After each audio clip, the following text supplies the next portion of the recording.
Let's start by setting the scene where we've got some issues with lot elevations and soil depth. So the question that I want to ask of ourselves here is, we've got these materials, it's a matter of managing them, because in order to manage them, they ultimately will affect the surface runoff and there again the surface water quality.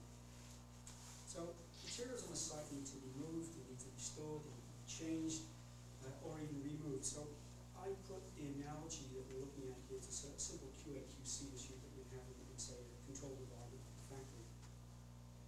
So one tool that's been successfully used elsewhere to achieve a QA/QC for erosion and sediment control is in the form of a program of Bylaw. And Courtenay is the process, as Kevin said, of building a model based on the experience of others. We're trying to pick the best fruit here and put it into. Excuse me for interrupting. What's the QA? Oh, pardon me. So we're building this model. We don't have the model. We're building it.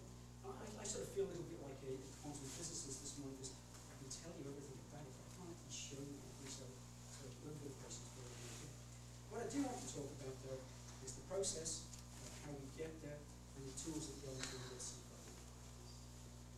Okay, so what is an ESC bylaw? This is the key, if you like, the glue that binds everything together.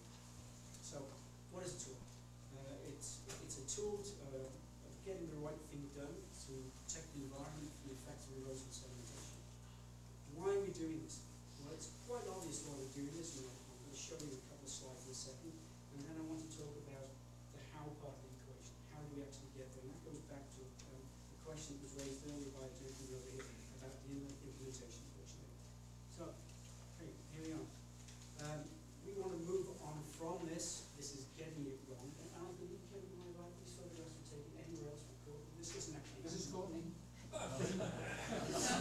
Go on the answer, Kevin. So here we have uncontrolled site conditions. We've got sediment runoff in unprotected soils. And this is typically what we've been experiencing until last year. Okay, so we want to get to this. This is getting it right. We've got proper site controls in place. We've got soil services protected from erosion. We've got covered stockpiles. We've got clean streets to minimise the sediment transportation of catch basins. And this is more in line with what we're trying to achieve for consistency. Okay, so how about the... Oops. How do we get there? The process. Let's talk about the process here. So what's involved in developing an ESC process? What is the process itself? And on the surface, it sounds quite easy, but there's a lot of stuff that you have to put together to make this package work and make it practical, if you like. So I've broken it down to the following steps. Okay. First, we need to get together a set of guidelines that walk a proponent through the process in a clear and simple manner so that they can achieve their development goals that equate to the best management practice that are out there. You need to have some sort of goal. These are just examples of goals, and you need some objectives that keep you focused on the guidelines. And again, it's got to be readable, it's got to be clear to the user. Okay, so going back to the basic question that was asked earlier on, how do you implement it as part of the process? You need to show this in the guidelines that give you some feeling of the direction that we're going in. This is not rocket science, it's not new to anybody here, I'm sure. There are many methodologies and practices out there, and some of the common ones are shown here. Here we have, for example, it's not a very clear slide, but we're showing the restricted vehicle access to stabilise the entry and exit path. We've got a perimeter sedimentation fence there to intercept on-site runoff. We show a diversion bank, for example, or a swale to divert clean runoff around the disturbed areas. We've got covered stockpiles here. And around the covered stockpile we're showing the notation of the siltation fence to keep everything contained. And we've got check dams and grass swells to intercept flows and slow down velocity. So the methodologies and practices are there. It's a question of how do we implement these things? And again, I'm staying on the guidelines themselves for a while. So the process. How do we monitor compliance? So we need to describe the guideline, how we would do that. And for an example, we've broken this, the intent of the we've done it, as I said before, we're in the process of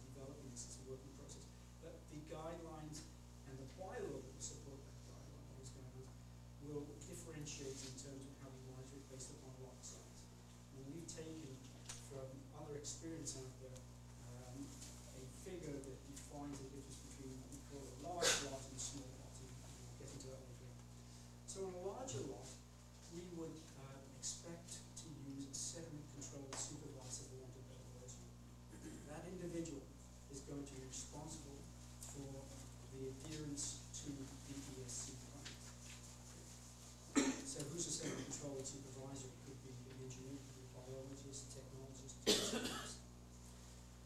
On smaller sites, who's going to monitor the compliance? And that would likely be city staff or bylaw enforcement officers. But ultimately, who is responsible? The responsibility is going to sit with the developer of the property. So how do you actually ensure that you've got compliance out there? Well, you've got the best management practices in the previous slide that I showed you. We know what has to be done. We know what should be done. So to ensure compliance, it deals with best management practices. Complete the erosion and sediment control plan if you're under 2,000 square meters, which is the arbitrary figure we pick for a very small lot size. And in the case of a lot or development over 2,000 square meters, you will be required to submit an application for an ESC permit. You make that ESC plan permit part of the approval and review process for land development, building, and or soil deposition and removal plans as well. You probably would ask for letter of credit, which gives some surety to come back on default. Okay, so the guidelines, still talking about guidelines in the process.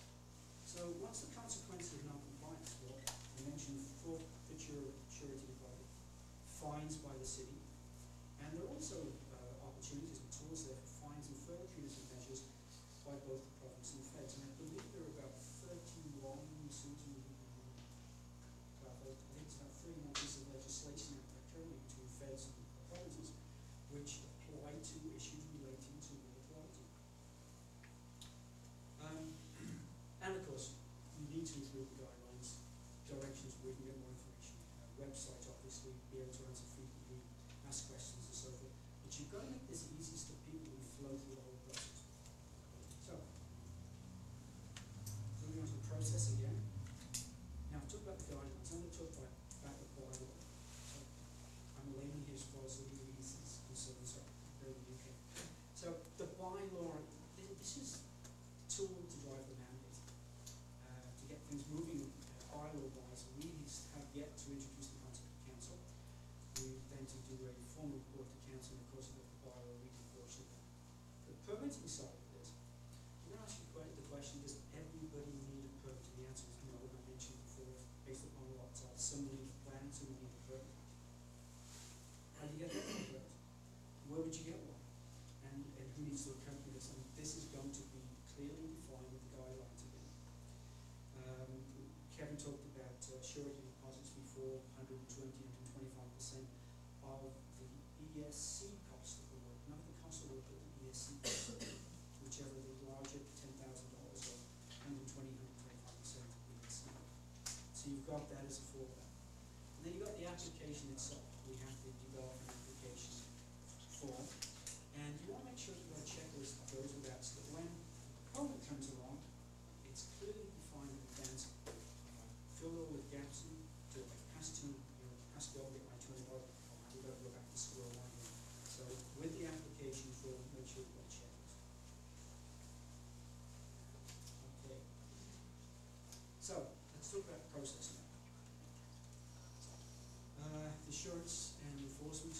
The assurance is through monitoring and reporting. Who does this? We're using a large sediment, it's large lot size. The sediment control is going to be done by the sediment control supervisor.